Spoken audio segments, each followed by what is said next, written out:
still don't have any gaps on your resume, well then that's fine.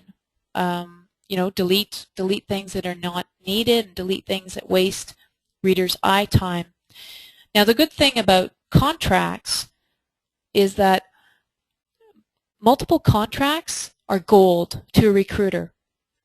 And if you've worked somewhere for a contract, say for 3 years, but it was actually your contract was renewed multiple times, say it was renewed 3 times, and you put on your resume contract times 3 or 3 contracts, then you have just given so much confidence to that recruiter and that HR person.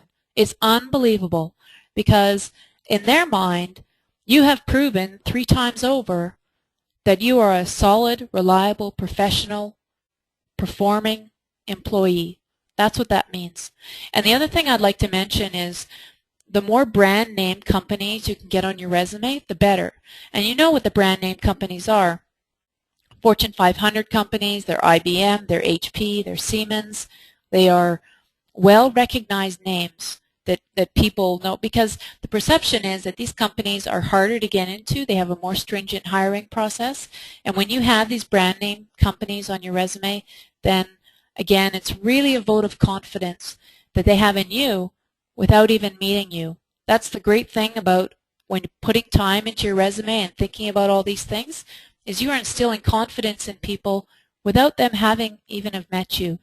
And there are a number of times that people have been hired and interviews have been omitted just based on their resume. It's incredible what a resume can do.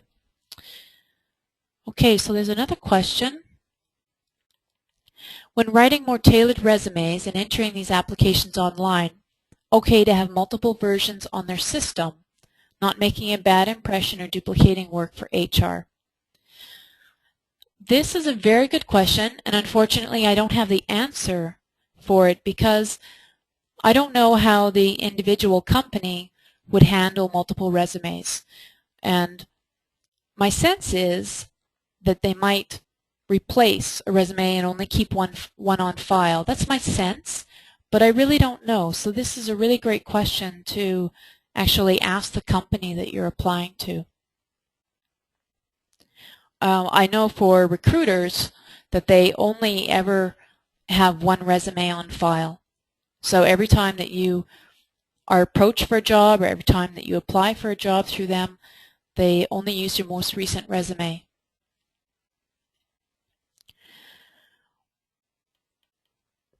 Next question.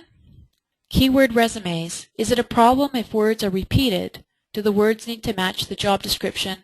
And do keywords also apply to cover letters? It definitely is not a problem if words are repeated. And in fact, it's better, because they work like Google, and the more instances of that keyword from the job description that shows up in your resume, the better it is for you. Do the words need to match the job description? Yes, they do, although some systems, they can be configured to also search on synonyms, but really your best chances are to use exactly the words that are in the job description, exactly. Do keywords also apply to cover letters? They may, but I can't answer that with 100% confidence, because sometimes cover letters are just detached from the process and they're not looked at very much, or, you know, it's like I can't really say with confidence for every system and give you a rule for that. So next question. How important is a cover letter for every resume we submit? Resume covers all the implementation, I believe it's implementation aspects anyways about the candidate. Oh, important aspects anyways about the candidate. And I agree with that, actually. There are not many times that a cover letter is very important, especially if you're working with recruiters. You are only sending a 3-line email, and your resume, cover letters are not important at all. If you're applying for a job that is, I don't know, I've seen some jobs that actually ask for a cover letter, or if they don't, you should probably assume that you need to include a cover letter. And if you're applying online and you are directed just to attach your resume, well then your cover letter is a few short paragraphs right inside your email. That would be fine. So I agree with that question. Resume covers all the important aspects anyways about the candidate. And I absolutely agree with you, unless you're requested otherwise or you get a sense otherwise, that you should include a cover letter.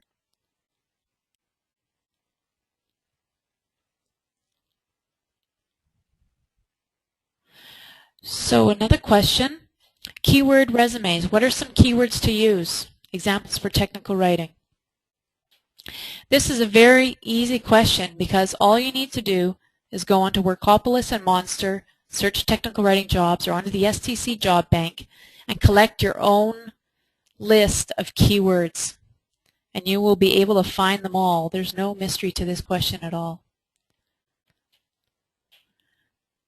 Next question, can volunteer work experience be listed as work experience or in a separate section? This one is a little tricky because you'll get different answers from different people. But I absolutely support the idea of putting your volunteer experience into a section that is called experience. Not work experience, but experience. And because especially if you've worked on some major projects, you've worked hard, you've donated a lot of hours. I mean, for part of my master's degree, I worked as a data analyst for the Ministry of Natural Resources for several months. And I absolutely was getting credit for all of this work because this work was being used in a scientific study.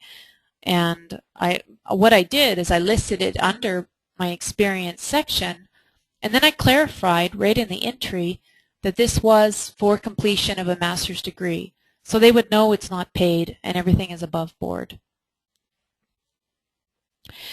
Okay, so at this point I'd like to move into some other documents, and we are using this online format and there may be a bit of a lag from one document to the other. So I'll ask you to be patient with that as I'm moving documents around.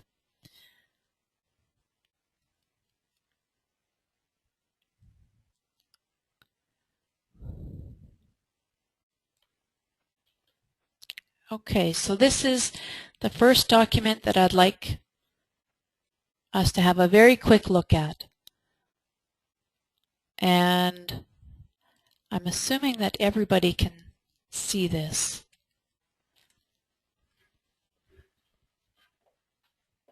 Okay, thank you. It's confirmed. You can see this document.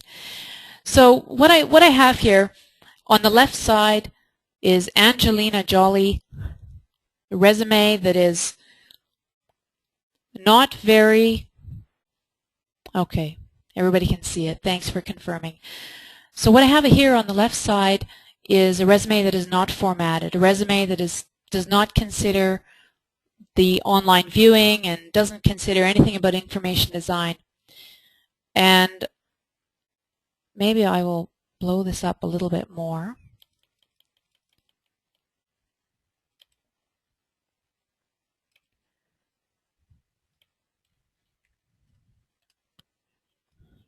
Okay, so on the left side, you can see that,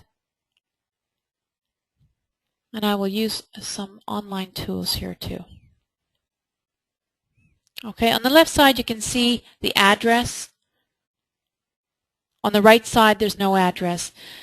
Most of the time, you can omit your address, and you would want to anyway, because if you live quite far away from the company, but you would do the commute, they just won't call you. Okay, so you've already taken yourself out of the process. Be really careful about that. So you look at the left side and you see the resume format. It's quite plain. It's quite blah, actually. And if two resumes came in, the left side and the right side, I guarantee you that somebody would look at the right resume first. Okay, it's just nicer to look at people's eyes are tired, they're on the computer all the time. So just looks do matter in a resume. And I'd like to take a little closer look at the one on the right. You notice that Angelina Jolie, and then the tagline, clear communication and technical writing, knowledge management, and process. So right away, we know what Angelina Jolie does. We know what she's about. We don't have to read a multi-line profile statement or an objective statement or anything. I don't have much of a problem with objective statements, but when you can capture things in a clearer way, in a faster way for people to read, then you are reaching your audience faster than somebody else. So you notice this resume on the right has a summary of qualifications. The one on the left doesn't. Summary of qualifications, people want to read something fast, a snapshot of you fast. You need to do this for people. The key environments are listed a little bit further down the page, and the reason the person did this is for keywords. That's why they did it. And also, the more environments you have as a technical writer, the more advantageous your position is. It absolutely is.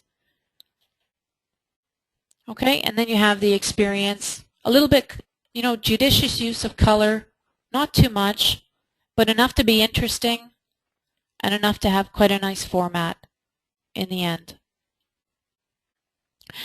I will also show you my own resume, actually. And again, I'll need to stop recording for a moment. Okay, so this is the first page of my own resume. And you can see here what I've done. I have a tagline, technical writing, process, and communications. More recently, I've been inserting a values statement. Dedicated self-starter who also excels in team environments, provide the best customer service through high quality, process efficiency, and excellent relationships. Okay? This is a very quick snapshot here. This one page. And then the experience follows. And so this is another way to provide information to people quickly and a good snapshot. The drawback of this format may be that it's done in a table format on the first page, and that may not be scanned very well. It may not be received by job applicant systems that well. So I use a traditional format to reach them, and then I send this for an interview. This is the format I send right before the interview.